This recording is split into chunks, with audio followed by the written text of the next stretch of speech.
Good evening.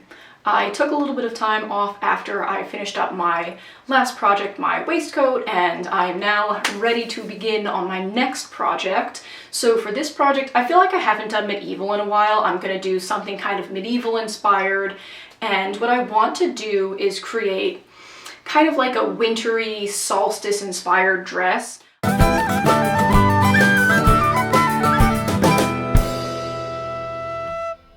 Anyways, so I got this wonderful, don't know how well it's showing up on the camera, I got this wonderful fabric that's like a mix between a slate gray and a royal blue, and my thinking is to create kind of a medieval style gown with the wonderful trim that comes around the neckline and on the cuffs and on the hem. So let's take a look at a little bit more of a design for this, and it always helps me to get my ideas out on paper. So for the design of this dress, I'm basing it on a 1400s era dress from France. It's got a kind of low neckline.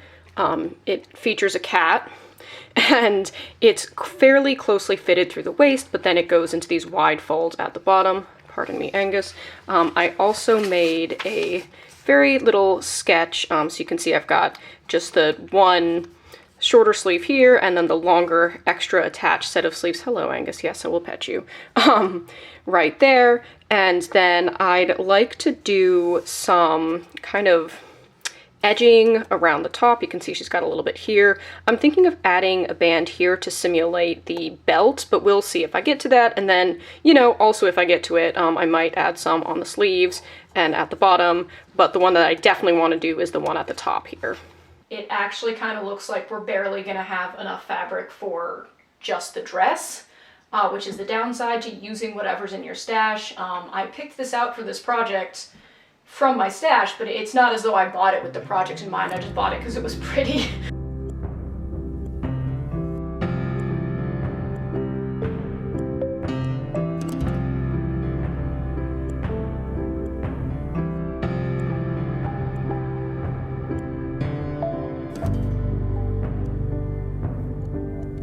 Good morning. I have good news and bad news. Good news first. I have all of my main dress panels nicely cut out, laid out on my cutting table, so that's great. Bad news. After I cut the main dress panels, this is all I have left of my main blue fabric. We are going to be hard pressed to get even one pair of elbow length sleeves out of this, so what I'm gonna do is just start working on the main dress and just like figure this out as I go. Sewing is gonna help me think about it, so that's the plan there. Second piece of not so great news, I don't know how I did this, but I accidentally cut this on the cross grain. So basically when the lines of knitting are running up and down, there's less sideways stretch, and I've cut them so that the lines of knitting are running side to side, which means they're more likely to stretch out of shape over time. I'm not sure how I did this, but I do know how to fix it. So basically I am going to flatline this with some extra fabric. I bought this hoping to make another puffy sleeve shirt out of it, and I don't know how well it shows up on the camera, but when I saw the picture of this on the like Overstock fabric website I looked at, it looked kind of cream off-white, and in real life it just looks unwashed, so I can't make an undershirt out of that. That's gonna look weird. So basically what I'm gonna do is give this fabric a good press, and then cut pieces that are the same size as my blue dress panels out of it, and then use that to flatline the blue dress panels. I think that's going to be the best way to go, and as a bonus, it's going to also make this dress slightly warmer because the blue fabric is actually fairly thin. It's not my first choice for a winter dress, but the color just fits so nicely, so having a second layer of a slightly thicker knit fabric is going to make this a lot more comfortable to wear in the winter. Just kidding, there is not enough of the white fabric to flatline the entirety of my dress, so I'm going to be supplementing it with this golden yellow fabric. Also really needs to be pressed. I just dug it out of my stash. This fabric looks great on many people, but on me it makes me look like I'm about to be sick, so good for flatlining, but not for anything else.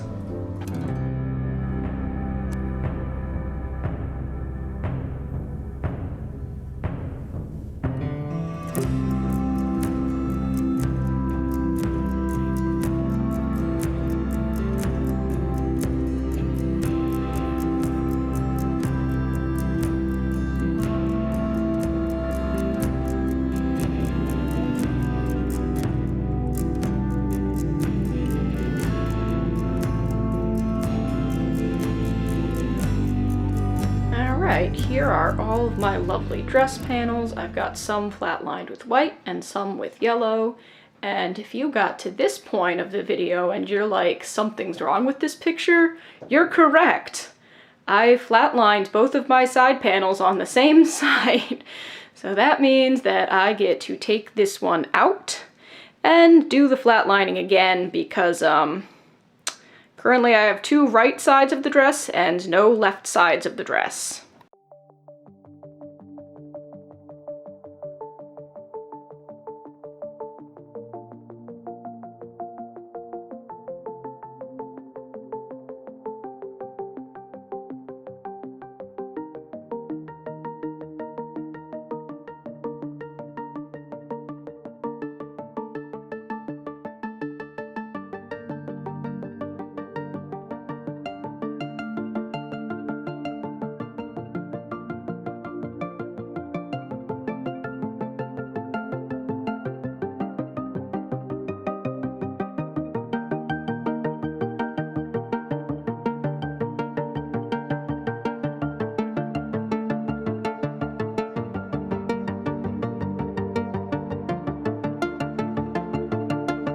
So, a couple of quick notes on fitting, although they may be kind of hard to see with the purple undershirt, sorry.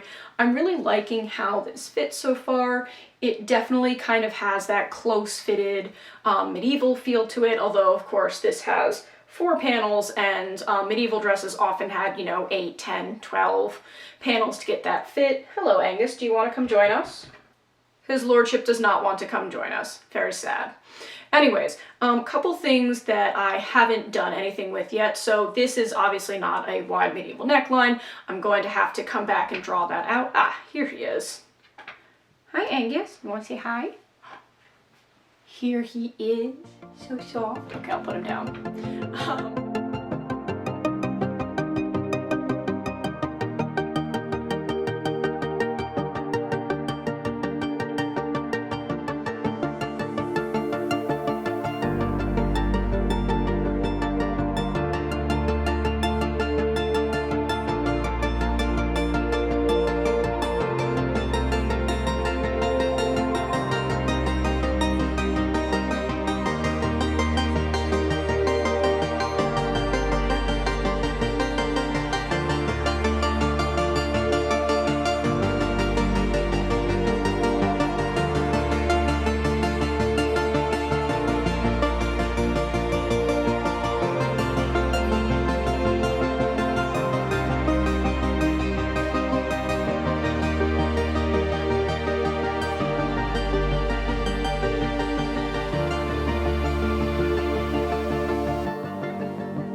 Quick note about the pockets, I do not have enough of the blue fabric in order to cut the pockets out of just the blue fabric, so I've cut it out of the white fabric since I can't really do much else with this fabric.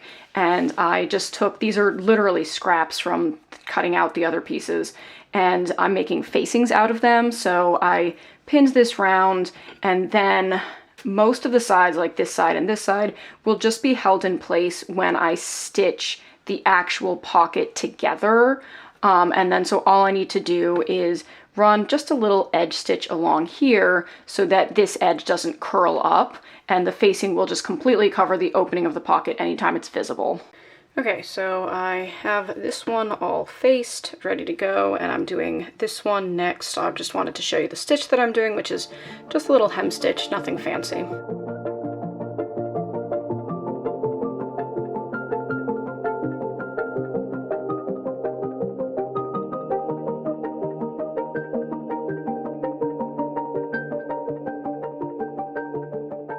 So here's how the sleeve experimentation is going so far. I have my regular sleeve pattern and I've decided to add a little gusset to it as well. I made this like the first time I made a shift, I want to say in 2015 or something like that. Yeah. So this is my Halloween costume from last year, Kiki's Delivery Service, and if you look closely, you can see that the underarm is starting to develop a hole right where the seams meet, which I'm not too pleased about. So I think I'm gonna start putting gussets into my sleeves and hoping that that solves the problem, and if it doesn't, we will just have to keep brainstorming.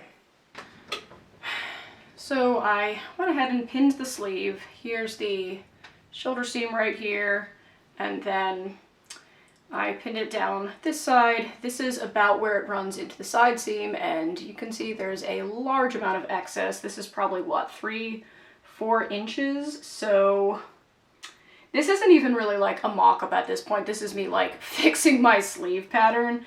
So I'm gonna go ahead and make a little mark for myself right about here, so I know where to start trimming this off. And that does mean that I've got more fabric to work with than I thought, because this is gonna save me like 6 inches from side to side on the sleeve. That's nice. So I cut out my new and improved sleeve pattern and I put it on the dress, and I realized it's super baggy and I don't know why. So I was thinking about it, and then I realized that my gusset might be the problem. So basically, I made this gusset pattern before I started sewing primarily with stretch fabric, so this is more of a non-stretch gusset, and what's going on here is that I'm having like all of this extra just baggy fabric here that I don't want to have, partially because it makes it look less medieval, because like fitted sleeves were a big thing in the medieval period, but mostly because I don't like how it looks overall.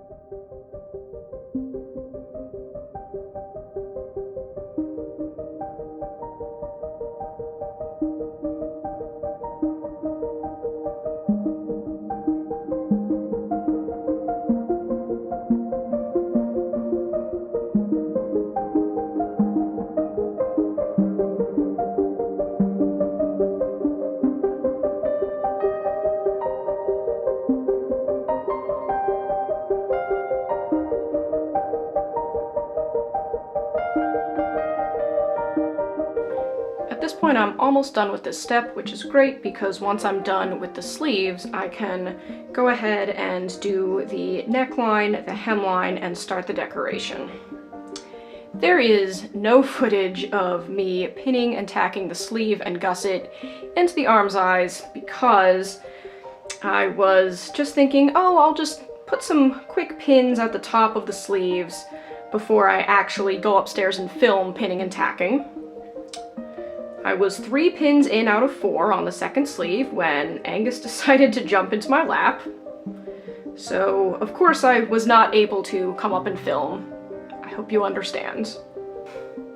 After finishing up the sleeves, the only thing left for construction of the dress before we move on to decoration is kind of scooping out the actual neckline and then evening up the hemline. I've got some blue tailor's chalk and I'm going to just kind of rough out a wide, rounded, medievally style neckline, and then later on, after I'm not wearing this anymore, I can go through and kind of true up the line so that we'll end up with a nice rounded curve for the neckline.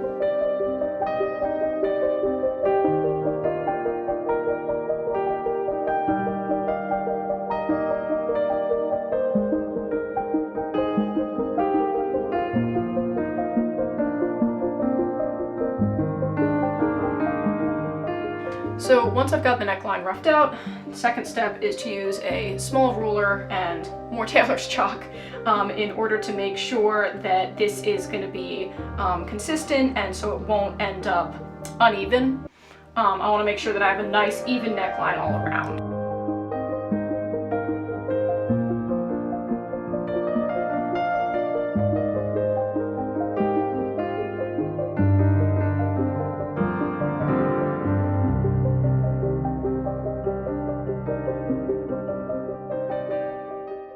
Good morning. So our goal for today is to work on decorating this. Got probably about a day, maybe a day and a half's worth of work left on it, and the goal for today is to decorate the neckline. Basically, I'm going to use cordage, lucided cordage, to make this neckline look even wider, and it's going to be different lines of cordage, probably with a pattern in the middle. I can't necessarily say this is common. I've only found a few examples myself, but if you found some, please let me know.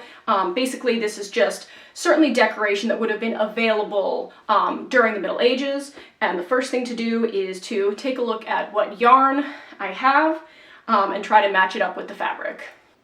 Just kidding, more details needed. I was going to just add the reference pictures into that last video clip, but I don't think my explanation was very clear. So, basically, I looked around on Pinterest, found a few close-ups of medieval images. I wanted to find something cited so that I could be sure of the source material. So these two image excerpts are from the Tameth Hours, which is a medieval manuscript, circa 1300 to 1500, which is written in both English and Latin. So it's a similar time period and a nearby geographic location to the circa 1400 French statue that informs my overall design for this dress. The Tameth Hours manuscript is in the public domain, and the entire source is available on the British Library's website, so I'll link that below. Both gowns feature decoration at the neckline, but it's not detailed enough in the manuscript to tell what the decoration is. However, since this is a history-bounding project, not a reconstruction, I'm not looking to recreate something, so a less detailed reference is fine for my purposes. The red gown is most probably decorated with embroidery, possibly tablet weaving, whereas the blue gown may feature embroidery, or maybe it's beadwork. I've chosen to use lucided cordage for my dress. This would have been a possible way to add decoration in the Middle Ages, but I don't have any evidence that it actually happened. Cordage was more useful for practical purposes. However, lucided cords can be used in a decorative way, and so it's certainly a method of decoration that was available to medieval folks who were making their own clothes. So basically what I did is I grabbed my lucid, that's this, and I made a little bit of cordage so that I can, hello Angus, so that I can compare the colors. I'm going to try this with his lordship here, and if he decides to try to eat my yarn, we'll have to, unfortunately, summarily eject him. So, basically, we've got all of our cordage right here, different colors, and so there's, all right, his lordship has got to go. Excuse me, sir. Oof, I love you so much, but not right now. Okay, thank you. All right. Sorry about that. He was trying to bite this yarn ball. I don't know if you could see it. Anyway, so this one was my original pick for this. However, when I'm looking at it against the fabric, it's way too green. So I don't think that I'll be able to use it because it's just, it's such a different type of blue. Maybe zooming in a little bit will help, but basically here's the cordage and then here's the fabric against it. This one is the correct shade, the correct color family, but I might use this for the interior. I kind of want two different colors and I want the outer one to be darker. Sir, excuse me. Okay, we're almost done, Angus, then you can come bother me again. I love you. Okay, and then the last one, again, this is the same color family, but it's just kind of, one sec, this is the one he was getting at, but it's just kind of too light, so I think that as much as I really like this yarn, I'm not going to use it at all. I plan to use this one for one of the colors, and I may use this one as an accent piece. But other than that, I do need to probably head to Joann's and pick up some extra yarn. So let me go ahead and do that and then report back soon. Success! I have returned from the store with this lovely navy blue yarn, and they were having a sale. Probably would have been a slightly better selection if they hadn't. I did overhear one of the salespeople saying, yeah, we've got enough yarn to kill a moose, which begs the question, how does one kill a moose using yarn? So, while we ponder that particular question, let's do some luciding. So, to start the luciding, first have like a little tail and you hold it down with your thumb. You can do this either way. I'm right-handed, so I'm doing it the right-handed way. So it goes once around the left prong, once around the right prong, so it makes like a figure 8. And then it goes one more time around the left prong. And this is what it looks like when you've got it correct. Once you have it here, literally all you need to do is make loops and bring them over. So the first couple are the hardest. Loop 1, and then you pull it tight. Loop 2, then you're going to turn, pull it tight, and then it's literally just loop over, turn and pull, loop over, turn and pull. And I'm going to also do a close-up of that from a different angle, just in case that'll be helpful. Okay, lucid and close-up time. So here's my lucid, holding it in my left hand, yarn in my right, and I'm going to give myself a little tail to hold here. Then I'm going to loop it once over the left prong, once over the right prong, then one more over the left prong. So you've got 2 on the left and 1 on the right. Then you're going to pull the loop up and over on the left prong and just pull it tight, and then pull it up and over on the right prong, and now you're going to have to turn it, pull it tight. Then it's just loop over, turn and pull, loop over, turn and pull. And basically you just do this for several hours until you have enough trim for whatever it is you're making. For the middle portion of the decoration, I ended up switching from cordage to embroidery. 2 reasons. 1, I'm sick of sewing the cord down on the fabric. 2, I found this really great reference that I wanted to use. So the embroidery is from something called the Mammon Finds. This is a Viking burial from the 900s. Although it's 400 years earlier than my neckline decoration references and 500 years earlier than the gown reference, the important thing is that it's already a design that existed. I based my design pretty loosely on the embroidery. Mainly, I just wanted to make sure that I had well-sourced references for scrollwork embroidery with floral details. Yes, this is a fairly common type of embroidery design from that time period, but sourcing and specific citations are important to me, so I really wanted to get something specific. I'm including all the sources for this, including the Tameth Hours, in the description so you can take a look. That includes the Cambridge University Press article, which, by the way, is not paywalled, HeatherRoseJones.com, since that website has an 1869 drawing of the Mammon Finds, which I wasn't able to source directly, but which the website notes is old enough to be out of copyright, and a blog that didn't actually inform this project's embroidery at all, but which gives a tutorial with step-by-step pictures for anyone who wants to create a direct reproduction of the Mammon embroidery for themselves. I took a break, hung out with the cat a little bit on the couch, and did manage to do some luciding. He's actually pretty good around luciding. It's just balls of yarn he really struggles with. So basically, I'm going to be making like a frame around the neckline like so, and then underneath that I will do another one about like an inch away, like this, and then I'll be doing like a smaller design between them in a thinner cord. Sorry about the kind of strange lighting in here today. It's a little bit gray outside, and I am working on getting this cordage put on. So I'm going to show you how I do that, and then after that I need to do the embroidery and put the other cord on, and then I'm all done. So on the front, the stitches are quite small. I'm coming out of the sides, not the top of the cord, so this is a 4-sided cord.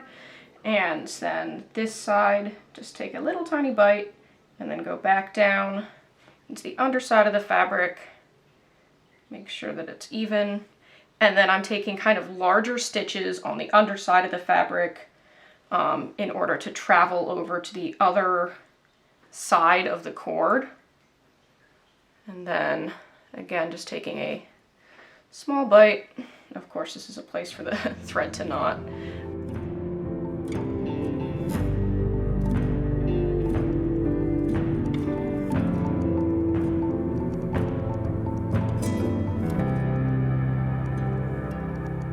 For the kind of interior of the decoration here, I traced out a very simple vine pattern here.